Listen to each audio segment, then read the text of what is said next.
વધેલી રોટલીમાંથી ગુજરાતી પાનના પાત્રા ભૂલાવી દે તેવો આપણે એકદમ ક્રિસ્પી અને 2 દિવસ સુધી સ્ટોર કરી શકાય તેવો નાસ્તો બનાવીશું. તેના માટે બેટર બનાવી લઈશું. મિક્સિંગ બાઉલમાં ચણાનો લોટ, કોથમીર, લીલું લસણ, આદુ મરચાંની પેસ્ટ, હળદર, લાલ મરચું પાવડર, ધાણા જીરું પાવડર, મીઠું, લીંબુ, ખાંડ, અજમો અને વરિયાળી એડ કરી બરાબર મિક્સ કરી લઈશું.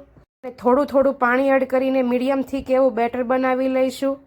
હવે વધેલી રોટલીને પાટલી ઉપર લઈને તેની ઉપર બેટર પાથરીશું અને આવી રીતે વચ્ચે એક સાઈડથી ફોલ્ડ કરીને રાઉન્ડ શેપમાં પાત્રા જેવું બનાવી લઈશું. હવે સ્ટીમરને સ્ટીમ કરીને તેમાં ડીશ ઉપર આવી રીતે રોલ મૂકી તેને 8 થી 10 મિનિટ માટે સ્ટીમ કરી લઈશું. સ્ટીમ કરી એકદમ ઠંડા પડી જાય પછી પાત્રાની જેમ રાઉન્ડ કટ કરી લઈશું અને મીડિયમ ગેસની ફ્લેમ ઉપર તેલ ગરમ કરી તેમાં રોલ ઉમેરીશું અને લો ગેસની ફ્લેમ ઉપર 4 થી 5 મિનિટ માટે તળી લઈશું. એકદમ ક્રિસ્પી થઈ જાય એટલે ગરમા ગરમ સર્વ કરીશું.